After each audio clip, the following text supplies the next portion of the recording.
My brother didn't invite me to his wedding. I didn't get a save the date, a text, not even a pity phone call. I'm Jenna Parker. I'm 28. And according to my family, I'm the disappointment they were desperate to crop out of their perfect pictures. The night it all exploded, we were supposed to be talking about cake flavors and guest lists. Instead, my brother looked me straight in the eye and sneered. Finally, a wedding without the family disappointment. My mom folded her arms and said, "This wedding is only for people we actually love." Slow and cold. Like she'd been rehearsing it. My dad didn't even flinch. He just muttered, "Some people just don't belong at family celebrations." Like I was some random stranger who'd wandered into their house by mistake. I remember laughing because if I didn't laugh I was going to break. So I just smiled, nodded like it was no big deal, and walked away while they all stared, convinced they'd finally put me in my place. What they didn't know was that our entire perfect family life was sitting on a mountain of debt, with my name buried inside the paperwork. What they didn't know was that the same disappointment they banned from the wedding was the only reason the whole thing hadn't already collapsed. By the time the bank finally called in what they were owed, and the venue pulled the plug, it was too late. The invitations were out, the dress was paid for on credit, and suddenly the family disappointment was the only person who could possibly save them. That's when the begging started. Before I tell you exactly what he said, what I did with the debt they tried to dump on me, and what happened after I walked out, tell me, what time is it for you right now, and where are you listening from? I want to see just how far this story about family love really travels. The last normal night of my old life started at the autumn festival downtown. Lanterns were strung over the streets, food trucks lined the sidewalk, and music pulsed through the cool air. But I wasn't really there for the fun. I was there because my mom had texted, "Family meeting. Don't be dramatic. Just show up." So I showed up. I found them at a little table near the edge of the crowd. My parents, my brother, and a couple of relatives radiating that smug energy I'd grown up drowning in. "Sit," my mom said like she was calling a dog. I sat. No hugs, no "how are you?" Just my brother leaning back in his chair, grinning like he'd already won something. So he said about the wedding. "We decided it's going to be intimate." I already knew what that was code for, but I let him finish. "We're keeping it to people we actually love, people who make us proud." He let the words hang there, waiting for them to land. I stared at him, waiting for the punchline. There wasn't one. "You're serious?" I said quietly. "You're really banning me?" My mom gave a dramatic sigh like she was tired of pretending. "Jenna, every time we include you, there's drama. There are reminders. We're done letting you ruin things. This is your brother's big day." My dad added without looking at me, "We just don't want any of your problems overshadowing the celebration." They were talking about my past like it was some dirty secret I'd invented to embarrass them. The default they always ran to when they needed to justify treating me like trash. I thought about the years I'd spent bailing them out, the credit card they'd borrowed, the business loan they'd begged me to co-sign just for a year, the debt that somehow had my name all over it when things went sideways. I thought about the letter I'd gotten from the bank last week addressed to me only. The one I'd stuffed into my bag without opening, because I didn't have the strength to look at more numbers and threats. "So that's it?" I asked. "You ban me and pretend none of that ever happened?" My brother rolled his eyes. "God, Jenna, you always make everything about you." Finally, I get a wedding without the family disappointment. That was the moment something inside me flipped. Instead of crying or pleading, I smiled. Not because it didn't hurt, but because for the first time I realized they had absolutely no idea how fragile their perfect little world really was. As I got up from the table, my phone was already in my hand. I hit the record button and slid it into my pocket before I turned away. Just in time to catch my brother's laugh and my mom's cold, "We should have cut her off years ago." If they wanted to make me the villain in their story, fine. They had no idea I was about to write my own. Tell me honestly, if you heard your own family say that about you, would you walk away, or would you burn the whole script they wrote for you? I left the festival without looking back.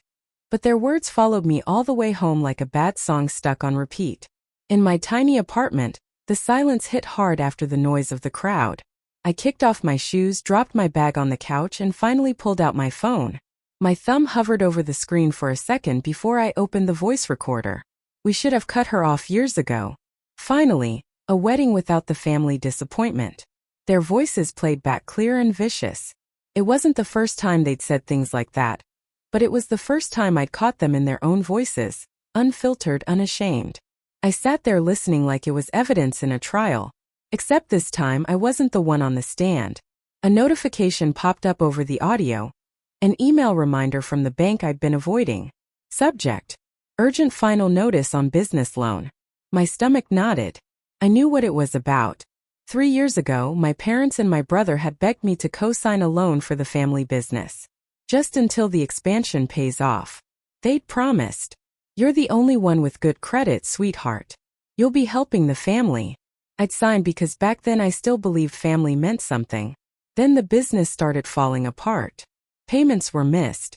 And somehow it was always my fault. I was irresponsible. I was bad with money. I was the reason everything was so stressful. Meanwhile, they kept the car, the house, the vacations, and I got the calls from the bank. That night, still stinging from what they'd said at the festival, I finally opened the email.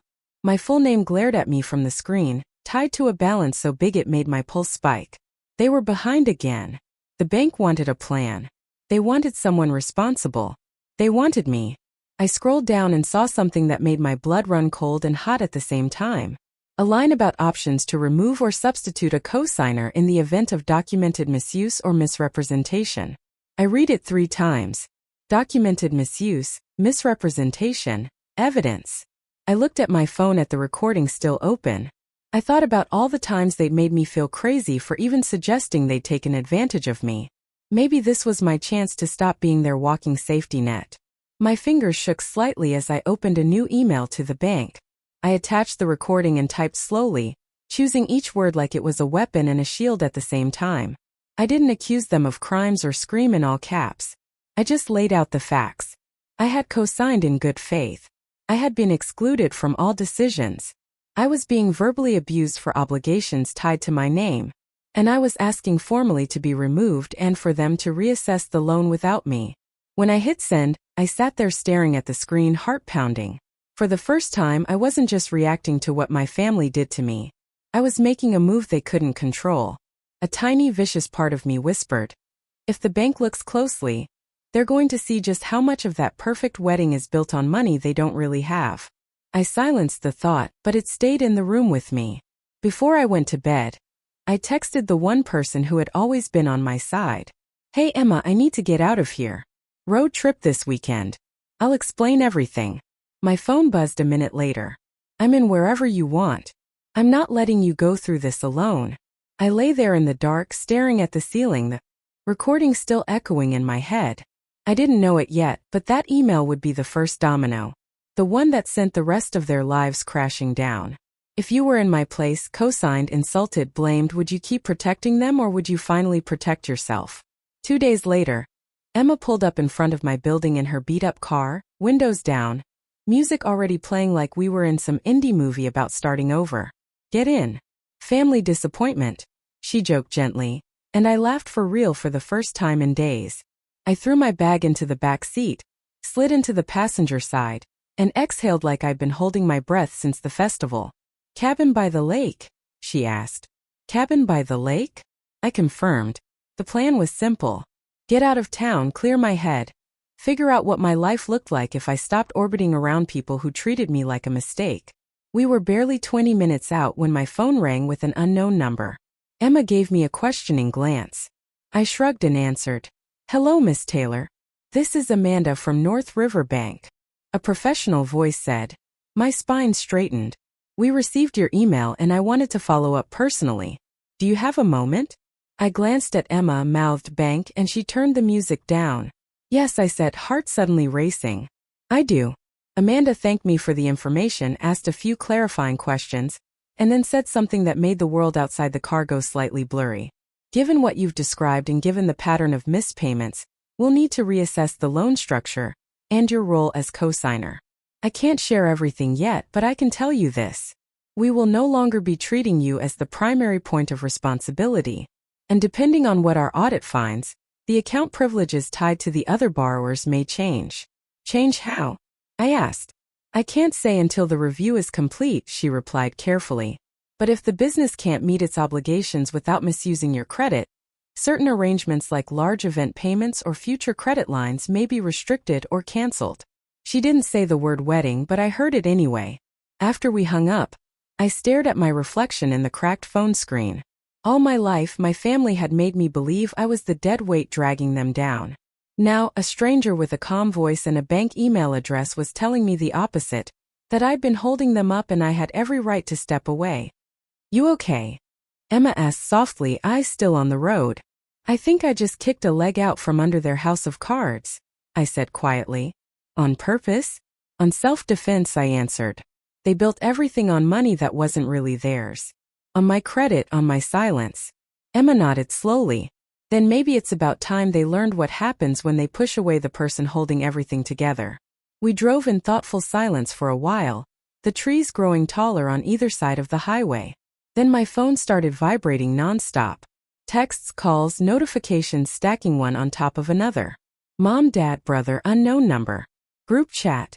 Emma whistled. "That can't be good."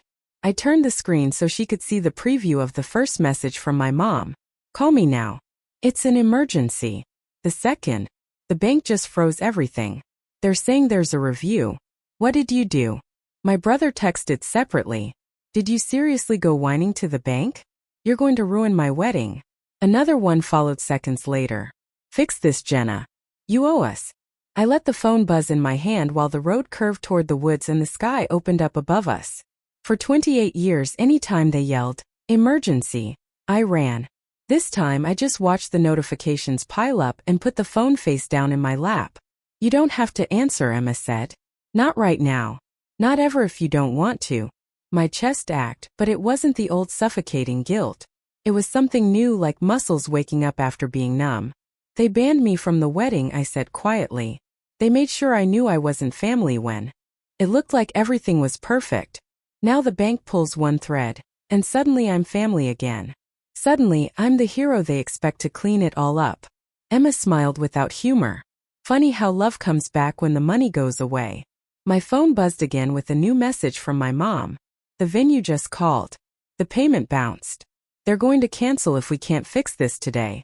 Please, Jenna, you're the only one who can talk to the bank." My heart clenched at the word please. I'd waited my whole life to hear that word from her. But I couldn't forget the other words from the festival, the ones I had saved forever in my phone. We should have cut her off years ago. I picked the phone up, took a breath and typed back one single line. "You made it very clear I'm not part of this wedding." Then I hit send, turned my phone off, and let Emma drive us deeper into the woods. If you were in my seat with the power to save the wedding that you were never invited to, would you turn around or would you keep driving? By the time we reached the cabin, my phone felt like a bomb I refused to disarm. I tossed it onto the rough wooden table inside and focused on breathing. On the smell of pine, on the sound of Emma banging around in the tiny kitchen like we were just two friends on a normal weekend getaway. "You want tea, coffee, something stronger?" she called out. "Surprise me," I answered, sinking onto the couch. I could feel the pressure building behind the quiet. The messages I hadn't read, the calls I hadn't answered, the life I just stepped away from. After a while, curiosity won. I turned the phone back on and watched the notifications flood in. Dozens of missed calls, voicemails, a waterfall of texts. The family group chat that used to send pictures of holidays I wasn't invited to was suddenly full of panic. "Mom, the bank says the cosigner requested a review." "Why would you do that?" "Dad, we know you're upset, but this is bigger than your feelings. Call me." "Brother, the venue just canceled. Do you get that? They canceled my wedding date because of you." Another message from my brother hit harder. "You think this makes you powerful? It just proves you're exactly what we said you are." A disappointment and a selfish little I didn't open the rest. Emma sat down next to me and slid a mug into my hands. "Okay," she said gently. "What's the damage?" I handed her the phone open to the chat. She scrolled, eyebrows climbing higher with each message. "Wow," she muttered. "They go from you're nothing to us to you're the only one who can save us pretty fast." "That's the part that messes me up," I admitted. "They're begging, but the words are still knives. It's like they can't ask for help without cutting me at the same time." She passed the phone back. "Because they don't see you as a person," she said simply. "You're a tool, a credit score, a scapegoat, and tools are supposed to work when you pick them up." I swallowed hard. I keep thinking if I help them fix this, maybe they'll finally see me. Maybe they'll finally say they're sorry. Emma gave me a look I'd seen 100 times. The one that said she understood exactly why I was thinking it and exactly why it was dangerous. They had their chance to see you, she said quietly. At the festival in your face, and they chose cruelty. Now they're not seeking you. They're seeking what you can do for them. The phone buzzed again with a new voicemail notification. I put it on speaker. My mom's voice filled the room, brittle and shaking. Jenna, this is your mother. I don't know what you told the bank, but they're reviewing everything and they froze the wedding account. The venue is threatening to sue. The caterer wants their deposit. Your brother is devastated. Do you understand what you've done? We need you to call that woman back and tell her it was a misunderstanding. You can fix this. You owe this family at least that much after everything. Then softer. Please, honey, don't do this to us. Emma met my eyes when it ended. That please wasn't for you, she said. It was for the money. I wanted to argue, but the truth sat there between us, heavy and obvious. If I don't fix it, I murmured, they'll lose everything. The wedding, the business, maybe even the house. If you do fix it, Emma countered, you'll stay chained to their mess, and they'll keep treating you like trash because there's no reason not to. They get the benefits with none of the consequences. I stared out the window at the trees swaying outside. So what? I just watched them fall apart after I've spent my whole life trying to keep them standing. No, Emma said gently. You stop pretending you're the one holding up the sky. You give it back to them. Let them feel the weight of what they built. I thought about the little girl version of me who used to sit on the stairs listening to my parents fight about money, promising herself she'd grow up and fix everything. I thought about the teenager who worked extra shifts to help pay bills that somehow never disappeared. I thought about the 20-some who co-signed a loan because she thought helping and being loved were the same thing. Maybe I whispered more to myself than to Emma. The real revenge isn't doing something awful back. Maybe it's just refusing to save people who would gladly watch me drown. Emma smiled sadly. Exactly. I turned my phone off again and set its screen down on the table like I was setting down a weapon I was finally done using against myself. I'm not calling the bank back, I said. I'm not fixing this. My chest hurt, but underneath the pain there was something steadier. A quiet, solid relief. If they want a life without the family disappointment, they can have it. All of it. Including the bills. Would you be able to do that? To finally put your oxygen mask on first while the people who taught you to suffocate scream your name? The next morning, the cabin was wrapped in fog. The world outside soft and blurred like someone had painted over the details. Emma was still asleep, so I slipped on a hoodie and stepped out onto the porch. Phone in my pocket just in case. The air was cold enough to sting, but it felt clean, like it hadn't passed through 1,000 arguments before reaching my lungs. I walked down the narrow path toward the lake, listening to leaves crunch under my boots and my own heartbeat settling into something almost calm. At the water's edge, I finally pulled out my phone again. I didn't turn the service on yet. Instead, I opened my voice recorder and played the clip from the festival. My brother's laugh. My mother's flat dismissal. My father's quiet agreement. The people who were probably pacing their living room right now, waiting for me to swoop in and save the day. This is who they are when they think you're powerless, I said out loud, my breath fogging in front of me. This is how they talk when they're sure you'll still show up when they snap. For a second, guilt tried to claw its way back in. Memories of birthday parties. Rushed apologies, the few soft moments they dangled like proof that things weren't that bad. But every memory of kindness came with a price tag attached, usually with my name on the dotted line. I closed the recorder and finally turned the signal back on. My phone lit up like a Christmas tree. 52 new messages, 11 voicemails, 3 emails from the bank confirming that the loan was under formal review, and that I was no longer responsible for upcoming payments during the investigation. My brother had texted. They moved our date, the venue booked someone else. I hope you're happy. Then you did this. You ruined everything. Then hours later at 2:13 a.m., they say if you cooperate we might get another payment plan. Just call them and fix it. I don't care what you need from us. Just fix it. I stared at that last message for a long time. It was the first time he'd admitted needing anything from me without pretending it was my duty. I don't care what you need from us was as close to bargaining as he'd ever gotten. For a moment I imagined answering a list of conditions, boundaries, real apologies, therapy, my name wiped clean from every loan. A public acknowledgement that I had been used and lied about. But I knew them. They'd agree to anything with their backs against the wall, then rewrite history as soon as they could breathe again. If I saved them now, my revenge would vanish the second they stood back up. I opened a new group message to my parents and my brother. My fingers hovered over the keyboard. When I finally started typing, it was like something inside me clicked into place. I read your messages. I didn't call the bank. I'm not going to. For years you've used my name, my credit, and my guilt to build a life you were never willing to be honest about. You banned me from the wedding and called me a disappointment to my face. Now that the money is gone, you remember I exist. I will not carry your debt. Not the financial one and not the emotional one anymore. I hope you figure it out. But this time you'll do it without me. I attached the recording from the festival and hit send. No more, he said. She said no more pretending things weren't that bad. I had given them their own words held up like a mirror they couldn't smash. As I slid the phone back into my pocket, a soft rustle came from the trees behind me. I turned, half expecting to see Emma, but instead a small deer stepped cautiously out of the mist, ears twitching.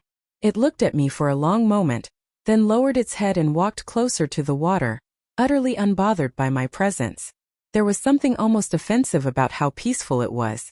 No drama, no guilt, no expectations, just a wild thing existing on its own terms. I watched it and thought about the first time I bailed my family out. I'd been 19, working 2 jobs while going to community college. They'd called, sobbing about a shut-off notice, and I'd emptied my savings without thinking.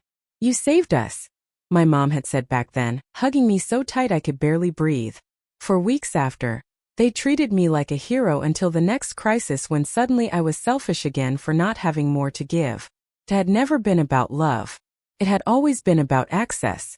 Watching the deer move along the shore, I realized I'd spent my whole life like that animal stuck behind a fence someone else built. Told I was free while being carefully kept where I was useful. Not anymore, I whispered. More to myself than the deer.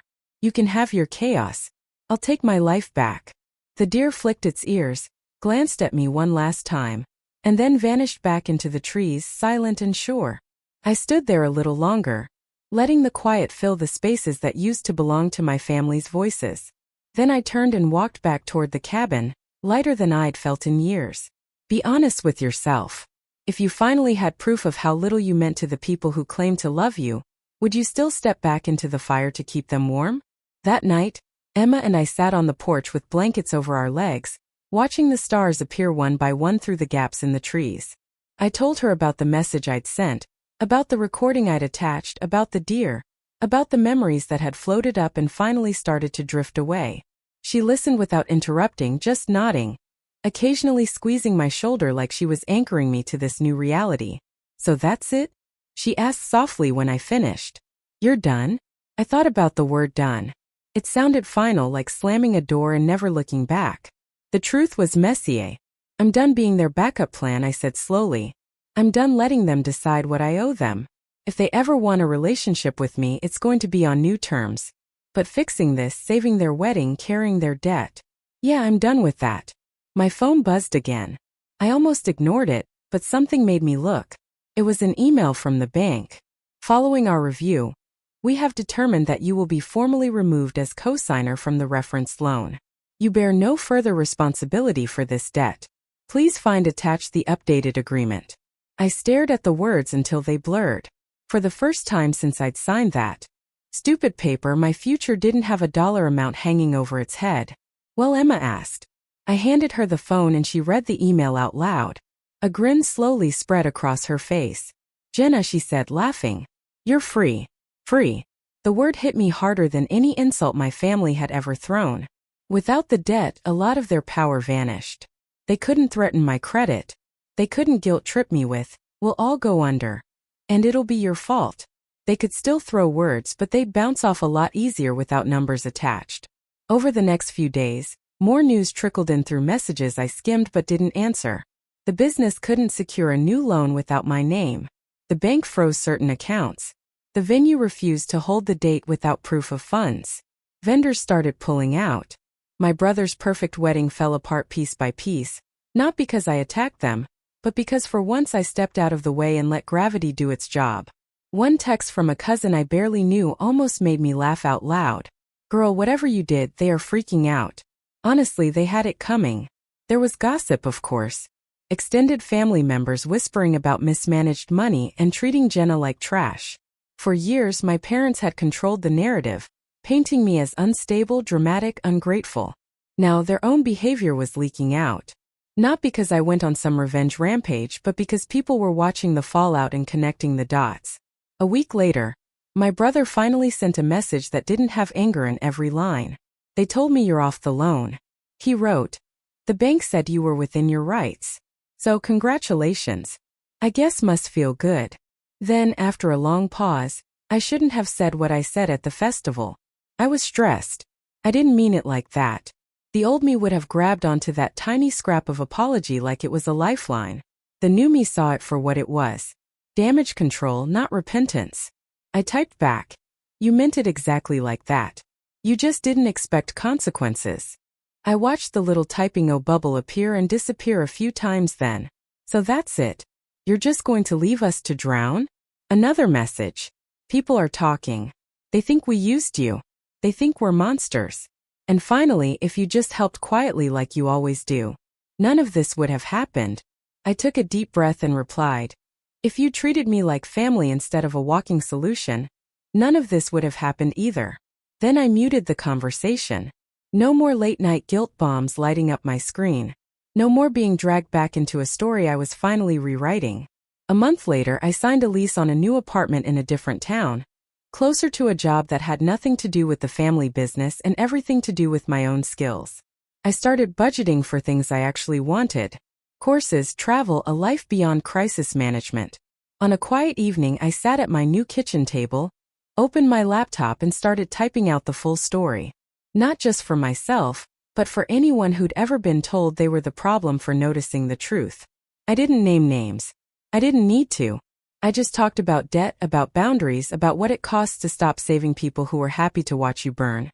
I posted it anonymously at first, then under my own name when I realized I wasn't ashamed anymore. The messages that came in after that weren't from my family. They were from strangers. People who had co-signed, been used, been blamed, been cut out. People saying, I thought I was the only one. My family never publicly acknowledged the story, but I know they saw it. A distant aunt sent a single line. Proud of you for telling the truth. That was more validation than I'd ever gotten from the people whose last name I share. Do I forgive them? Some days a little, some days not at all. Healing isn't a straight line. But I can tell you this. I don't miss the version of myself that would have crawled back just to sit in the last row of a wedding I was never really welcome at. My brother banned me from his wedding. My parents called me a disappointment and cut me out of their special day. When debt finally led the whole fantasy, they came running begging me to fix it. I didn't. I let their choices catch up to them. And for the first time in my life, I chose me. So now I have a question for you. The only one that really matters after everything I've told you. When the people who broke you come crawling back because they finally need you, will you hand them the same power or will you finally choose yourself, even if it means letting their perfect picture fall apart?